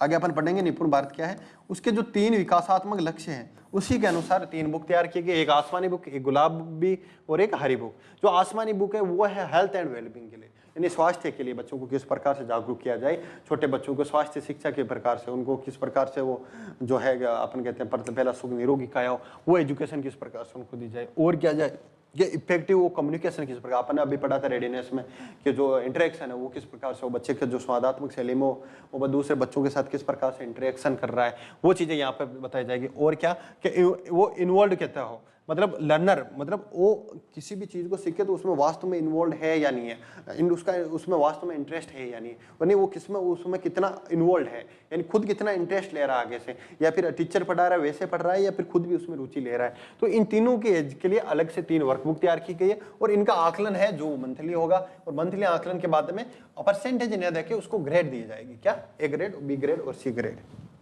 तो ये अपना स्कूल रेडीनेस कार्यक्रम हुआ। अब अपन चर्चा करते हैं कि जो अब मैंने करंट की चर्चा की थी कि अपन को कौन कौन से इसके अलावा करंट की चीजें पढ़नी है। तो देखो 3-4 चीजें हैं जो आपको आपके सिलेबस में एनईपी 2020 के तहत भले ही न दिए हो, लेकिन उनका नॉलेज होना चाहिए। जैसे क्या, एक निपुण भारत है। निपुण भारत जो अपन चर्चा कर रहे थे अभी एनईपी 2020 के क्रियान्वयन के लिए, क्या एनईपी 2020 के क्रियान्वयन के लिए निपुण भारत मिशन चलाया था। कौन सा? निपुण भारत। निपुण भारत मिशन कब चला था? 2021 में। है क्या निपुण भारत की फुल फॉर्म आपसे पूछ ले, ये क्या है? इनिशिएटिव है, क्या है? एक नवाचार है, राष्ट्रीय नवाचार है। किसके लिए? बच्चों के लिए, ताकि क्यों इनको प्रोपेंसी यानी उसमें प्रवीणता आ जाए। क्या आ जाए? प्रवीणता आ जाए। प्रवीणता लानी किसमें? एफएलएन में। किसमें? कि उनको पढ़ने में, यानी वो रीडिंग भी अच्छे से कर सके, उनमें प्रवीण हो जाए बच्चे। और अंडरस्टैंडिंग और न्यूमेरिकसी, यानी उनको संख्या ज्ञान और समझ के आधार पर वो पढ़े, यानी कोई भी चीज वो पढ़े तो उसको शुरुआत से क्या हो? संख्या का ज्ञान हो, और क्या हो? उनको अंडरस्टैंडिंग हो, उस चीज की समझ हो। यानी initiative for proficiency in reading with understanding and numeracy, यानी छोटे बच्चों में संख्या के ज्ञान, जो अपन एफएलएन की बात करते हैं वही है। उसको क्रियान्वयन के लिए क्या है? निपुण भारत। और निपुण भारत के क्रियान्वयन के लिए क्या? राजस्थान में स्कूल रेडिनेस कार्यक्रम यानी विद्या प्रवेश कार्यक्रम। और क्या, ये कितने साल के बच्चों के लिए? 3 से 9 वर्ष के बच्चों के लिए। कितने वर्ष के? 3 से 9 वर्ष के लिए। ये क्वेश्चन पूछा हुआ भी है, ये आपको याद रखना है। और कब तक लक्ष्य रखा है? 2026-27 तक। यानी इसकी तीनों चीजें याद रखनी। 2021 में तो लागू हुआ, कब तक है? 2026-27 के लिए। किन से बच्चों के लिए? 3 से 9 साल के बच्चों के लिए। और एक क्या है कि पीएम श्री स्कूल, ये वर्तमान में चर्चा में, तो मैंने सोचा इसको भी बता दें। पीएम श्री स्कूल क्या है कि भारत के में, जैसे राजस्थान में अपन आदर्श विद्यालय पढ़ते हैं, उत्कर्ष विद्यालय पढ़ते हैं, महात्मा गांधी विद्यालय पढ़ते हैं, विवेकानंद मॉडल स्कूल पढ़ते हैं, तो उसी तर्ज पर, उसी तर्ज में क्या किया जाए कि पूरे ऑल ओवर इंडिया में 14,500 स्कूल, कितनी? पहले चरण में जो 14,500 स्कूलों की चर्चा की गई कि 14,500 स्कूलों को ऐसे मॉडल स्कूल के रूप में स्थापित किया जाए। तो उनमें उनका लक्ष्य क्या है?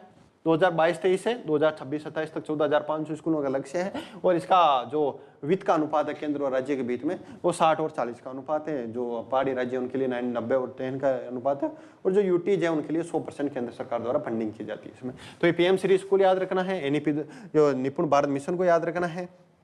इसके अलावा एक निष्ठा प्रोग्राम है। क्या प्रोग्राम है? निष्ठा प्रोग्राम। जैसे निपुण भारत किसके लिए था? बच्चों के लिए था। वैसे ही निष्ठा किसके लिए है? कि निष्ठा का फुल फॉर्म है national initiative for school heads and teacher holistic development. कि नेशनल इनिशिएटिव फॉर किसके लिए? स्कूल हेड्स के लिए और टीचर के लिए, ताकि उनका होलिस्टिक डेवलपमेंट हो। क्या हो? National initiative for school heads and teachers holistic advancement, ताकि बच्चे वो टीचर भी बच्चों को एफएलएन यानी जो फाउंडेशनल एजुकेशन है, अर्ली चाइल्डहुड केयर एजुकेशन है, उसको किस प्रकार अच्छे तरीके से दे सके, उनको तैयार किया जाए। ये एनसीईआरटी द्वारा तैयार किया गया था फाउंडेशन लिटरेसी और न्यूमेरिकस के लिए, नहीं जो basic early childhood care education की बात है इसके लिए। फिर एक क्या है? प्रेरणा कार्यक्रम है। क्या? प्रेरणा कार्यक्रम। ये कक्षा 9 से 12 तक, कक्षा 9 से 12 के जो बच्चे हैं उनके लिए एक साप्ताहिक आवश्यक है। प्रेरणा में क्या है कि जो भारत का पारंपरिक ज्ञान है, क्या भारत का जो पारंपरिक ज्ञान है उसको आधुनिक ज्ञान से किस प्रकार से जोड़ा जाए, पारंपरिक शिक्षा पद्धति है उससे बच्चे क्या सीखे, उसको जोड़ने के लिए क्या है? एक प्रेरणा कार्यक्रम है। ये याद रखना कौन सी क्लास के लिए? 9 से 12वीं क्लास के लिए है। साप्ताहिक आवश्यक कार्यक्रम है। और क्या है? भारत में है ना साक्षरता के लिए अलग अलग मिशन चले थे। साक्षरता मिशन, फिर नव साक्षरता कार्यक्रम चला था, पढ़े हर भारतीय नागरिक, वो मिशन चला था। इसके अलावा वर्तमान में 2022 से ये चल रहा है 2027 तक के लिए। ये 2-3 बार क्वेश्चन पूछा हुआ है, इसको याद रखना अपन। 2022 से 2027 के लिए जो 15 साल से ऊपर के व्यक्ति, क्या 15 वर्ष के ऊपर के व्यक्ति हैं जो जिन्होंने कभी एजुकेशन नहीं ली, उनको साक्षर करने के लिए, इनको लिए ये याद रखना 15 वर्ष से ऊपर के लिए। और कब से कब तक? 2022 से 2027 तक के लिए। तो ये अपना हो गया जो करंट का पोर्शन है, ये हो गया। इसके अलावा जो मैंने वो डॉक्यूमेंट दिखाया था उसमें 2 चीजें हैं। एक तो विद्या प्रवेश है, ये 3 माह का कार्यक्रम है, इसको याद रखना। जो जिस प्रकार से अपने रेडिनेस कार्यक्रम चला था वो उसको ऑल ओवर इंडिया के लिए क्या है? विद्या प्रवेश कार्यक्रम। एक विद्या अंजलि है, स्कूल वॉलंटियर मैनेजमेंट प्रोग्राम है। इसमें एनजीओज को किस प्रकार से बढ़ावा दिया जाए स्कूल एजुकेशन के लिए, उसके लिए कौन सा प्रोग्राम है? विद्या अंजलि प्रोग्राम है। एक पीएम ई विद्या, यह क्या है? ऑनलाइन पोर्टल है। ऑनलाइन एजुकेशन को किस प्रकार से बढ़ावा दिया जाए उसके लिए एक पीएम ई विद्या पोर्टल है।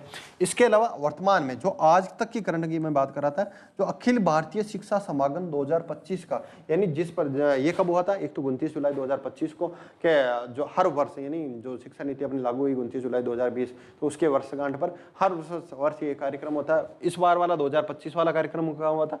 भारत मंडपम जो नई दिल्ली है वहां पे हुआ था। और शिक्षा मंत्री जो धर्मेंद्र प्रधान जी थे उन्होंने इसकी अध्यक्षता की थी।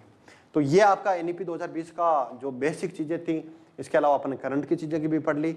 एक बार उस डॉक्यूमेंट पर अपन नजर डालते हैं जो वर्तमान में जारी किया गया था हाल ही में, तो क्योंकि करंट की चीज़ है, दूसरी बात ऑफिशियल डॉक्यूमेंट है, तो इसको पढ़ना अपन को लिए इंपॉर्टेंट हो जाता है। देखो इसमें आपको याद रखने वाली चीज़ें क्या है, एक बार इसको पढ़ लेना। जैसे निष्ठा है तो इसके बारे में मैंने बता दिया, निष्ठा क्या है, इससे क्वेश्चन बन सकता है। एफएलएन के बारे में बता दिया। देखो ये परिचय बता दिया कि एनईपी 29 जुलाई 2020 को लागू हुई थी। ये सब चीज़ें आ गई। जो चीज़ें इसमें से नहीं है वो मैं आपको बता देता हूँ। ये ईसीसी की अपने पूरी चर्चा कर ली थी। ये देखो ये ई जादुई पिटारा। अब क्या इसमें अलग से ये बन जाएगा ई जादुई पिटारा क्या है, तो क्या लिख रहा है, लॉन्च ऑन 10 फरवरी 2024। हर चीज अब टीचर नहीं पढ़ा है, ये आपकी भी जिम्मेदारी है कि इन चीजों को निकाले जो सिलेबस में नहीं है उन चीजों को भी, क्योंकि ये एनईपी के क्रियान्वयन के लिए तो आपको ये पढ़ना होगा। कब लॉन्च हुई, 10 फरवरी 2024, यानी 10 फरवरी 2024 तारीख को याद रखना। E Jaadui Pitara is a ground breaking digital initiative that bring AI powered play based learning to the foundational stage. यानी 3 से 8 साल के बच्चे हैं उनमें एआई बेस्ड, यानी शिक्षा को किस प्रकार से बढ़ा दिया जाए, उसमें एआई का यूज किया गया। इसमें क्या अलग अलग प्रकार के एआई बोट है, जैसे कथा सखी। एक तो कथा सखी, अब वो पूछ लेगा कथा सखी क्या है, तो वो पूछ लेगा ई जादुई जो पिटारा कार्यक्रम है उसके तहत बच्चों के लिए। और क्या है, टीचर तारा, ये कथा सखी तो है बच्चों के लिए। फिर क्या, teacher Tara, a guide for educator with teaching strategy and lesson plan, वो टीचर्स के लिए टीचर तारा। फिर पेरेंट तारा, एक आपने किस प्रकार से जो है पारिवारिक सदस्य हैं वो बच्चों को किस प्रकार से आगे बढ़ाते हैं, उनके लिए क्या है, पेरेंट तारा। तो ये जो भी बॉक्स में दी जाती है ऑफिशियल डॉक्यूमेंट, ये बहुत इंपॉर्टेंट चीजें होती है। इन पर ये नहीं केवल एनईपी, बाकी भी कोई ऑफिशियल डॉक्यूमेंट हो, जैसे हेल्थ पॉलिसी का सिलेबस में आ गया, इकोनॉमिक सर्वे में बहुत सी ऐसी चीजें होती है। तो ये चीजें आपको पढ़ने की आदत डालनी चाहिए, ना केवल टीचर पर डिपेंड रहे, ना केवल जो आपको बुकलेट दी जाती है किसी भी आपके नोट्स पर, बाकी अपने लेवल पर भी कुछ करें। इसके लिए मैं इसको एक बार आपको पढ़ा रहा हूँ। जादुई पिटारा 3 से 6 वर्ष आयु बच्चों के लिए खेल आधारित शिक्षण सामग्री है का एक संग्रह, जिसमें खिलौने, खेल पेलियां वगैरह ये हैं, कठपुतलियां, पोस्ट आदि। एक ई जादुई पिटारा भी और ये हैं, ये आपने पढ़ ली। 2021 में निपुण भारत मिशन, ये जो मैंने वहां लिखे थे वो यहीं से लिए हैं, ठीक है। और क्या पढ़ना, विद्या प्रवेश अपन ने बता लिया कि 12 सप्ताह का खेल आधारित खेल कार्यक्रम, जो 3 माह मान लो या 12 सप्ताह मान लो। बाल वाटिका क्या है, प्री स्कूल अपन ने पढ़ी थी, जो महात्मा गांधी स्कूलों के लिए बाल वाटिका इसको है वो पढ़ ली अपने। डिजिटल उपकरण दिशा पढ़ लिया अपन, राष्ट्रीय एटेक प्लेटफॉर्म दिशा, डिजिटल नॉलेज शेयरिंग प्लेटफॉर्म वो पढ़ा था अपन। शिक्षक के प्रशिक्षण के लिए कार्यक्रम पढ़ा। समग्र शिक्षा अभियान है वो आपको याद रखना है अच्छे से। विद्यांजलि कार्यक्रम अपन ने पढ़ लिया, विद्यांजलि क्या है वो अपन को ने पढ़ ली थी। प्रशस्त्र, और इसमें इंपॉर्टेंट चीज एक सारणी बनी हुई है आगे,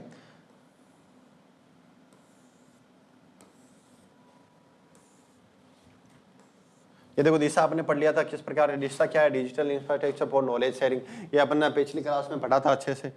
राष्ट्रीय विद्या समीक्षा केंद्र, ये याद रखना है कि राष्ट्रीय विद्या समीक्षा केंद्र, इसे पूछ लेगा कि भारत में शिक्षा प्रणाली को बढ़ावा देने के लिए कौन से केंद्रों की स्थापना की गई, राष्ट्रीय विद्या शिक्षा केंद्र, राष्ट्रीय शिक्षा केंद्र देगा, विद्या समीक्षा केंद्र, ये याद रखना आपको।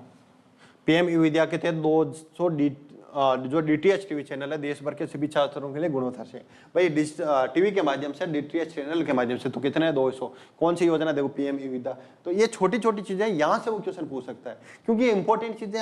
प्रॉब्लम ये है कि हमारी ये आदत नहीं है पढ़ने की। अभी 1-2 साल में तो अपन हर एक ऑफिशियल डॉक्यूमेंट को पढ़ने लग जाएंगे, लेकिन वर्तमान में जो एकदम से जो चेंज आया है ना, उस चेंज को बनाने के लिए आपको क्या करना पड़ेगा, ये चीजें पढ़नी पड़ेगी।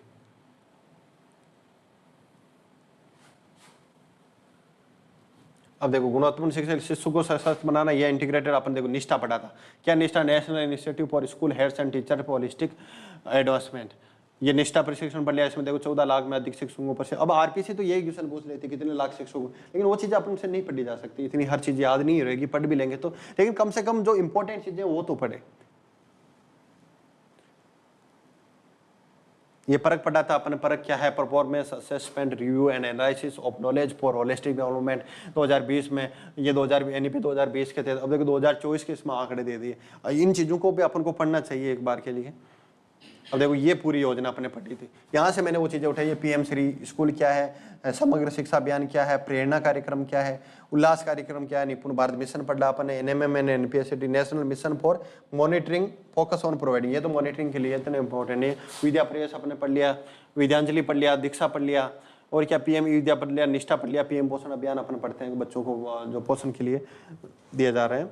उसको लिए निष्कर्ष। अब देखो ये चीजें हैं, पिछले 5 वर्षों में राष्ट्रीय शिक्षा नीति 2020 ने भारत में एक अधिक समावेशी, शिक्षार्थी केंद्रित और भविष्य के लिए तैयार शिक्षा प्रणाली। अब ये चीज आरएस के लिए इंपॉर्टेंट हो जाती है। यहाँ पर आरएस में यहाँ से सीधा क्वेश्चन बनता है और सीधा आंसर देना पड़ेगा।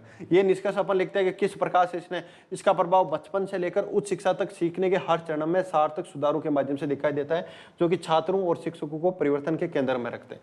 बाल वाटिका, निपुण भारत मिशन, ये सब चीजें इसमें इंक्लूड है। तो आपको ये एक बार पढ़ लेना है। एक आपकी पीआईबी की आदत डाल लेनी है आपको पढ़ने की, कि जो पीआईबी है राजस्थान में सुजस होती है, डेली न्यूज़ की जो अलग अलग जैसे इसरो की साइटें होती हैं, आपके जो भी सिलेबस में जो भी टॉपिक दे रखा होता है, जैसे इकोनॉमी का कोई टॉपिक दे दिया तो कम से कम कोई भी आयोग का एक टॉपिक दे दिया, एक बार उसकी साइट विजिट करें। क्योंकि जो भी एग्जामिनर होगा वो क्या डरता है कि इसका ऑफिशियल सोर्स है, जैसे कोई आपत्ति लगा देगा तो वापस क्या करेगा, तो उसका आपत्तियां बहुत दर्ज हो गई तो वो क्या करेगा, जो ऑफिशियल वहां से क्वेश्चन बनाता है और ऑफिशियल सोर्स में हो जाता है तो उसको करंट चीजें मिल जाती है, तो उसको मजा आ जाता है कि वाह यार यहाँ तो सीधी परोसी गई चीजें हैं, तो उठा के वो टेक देता है वहां से सीधा। तो ये हुआ आपका एनईपी 2020। इसमें मैंने कंप्लीट एनईपी आपको इसमें बेसिक से लेकर एडवांस लेवल तक, यानी एनईपी में एक टीचर जितना कर सकता है उससे मैंने ज्यादा किया है। फिर भी मैं कहूंगा इसमें, जैसे अभी अक्टूबर चल रहा है, आपका एग्जाम जनवरी फरवरी के बाद में है, तो इसमें जो भी करंट में होती है वो चीजें आपको पढ़ना है। अपन क्या करेंगे, आप इस चारों क्लासों को अच्छे से रिवीजन करना। इसके बाद में मैं क्या लाऊंगा, इसकी जो एमसीक्यू की है, जो पीआईक्यू है, एमसीक्यू है, उसमें क्या करूंगा मैं थोड़े दिन बाद में लाऊंगा, ताकि और भी कुछ चीजें हैं, अपडेटेड चीजें हैं, वो शामिल कर सकूं क्वेश्चन के माध्यम से। आपको जब आपका रिवीजन हो जाए अच्छे से, तो आपको कमेंट बॉक्स में लिख देना है कि सर एमसीक्यू की क्लास ले आओ। उससे पहले आपको ये काम ये करना है कि आपका कोई सा भी टॉपिक, क्या अगला ये टॉपिक आप जैसे कोई भी ऐसा आपके सिलेबस का टॉपिक है, तो अगला टॉपिक मुझे क्या पढ़ाना चाहिए, एडिशन ने ये आपको मौका दिया है, तो इसे मुझे मौका दिया है, तो मैं आपको कौन सा टॉपिक पढ़ाऊं, तो उस टॉपिक का आपको कमेंट बॉक्स में नाम लिखना है। जिसकी ज़्यादा डिमांड होगी अगला टॉपिक वही होगा। तब तक के लिए आप सब इस क्लास को अच्छे से रिवीजन करना। एडी सर का जो टेलीग्राम चैनल है उस पर इसकी पूरी पीपीटी दे दूंगा, और 1-2 दिन में इसके सिस्टमेटिक नोट्स है वो भी आपको बना के पीडीएफ के रूप में शेयर कर दिए जाएंगे। आपको इस टॉपिक को अच्छे से पढ़ना है। हो सकता है इसमें जो 4 क्लासेज हैं आपको ज़्यादा लगे, लेकिन पढ़ने के बाद ये 4 क्लास अगर ले ली तो शायद आधे घंटे में हर बच्चा इसको क्लास को रिवीजन अच्छे से अपने लेवल पे कर सकता है। मैंने मेरी तरफ से पूरे प्रयास किए, अब आपको प्रयास करना है। अगर आपको ये अच्छी लगी तो इस यूट्यूब चैनल को सब्सक्राइब करना है, एडी सर के जो टेलीग्राम चैनल है उसको सब्सक्राइब करना है। धन्यवाद साथियों।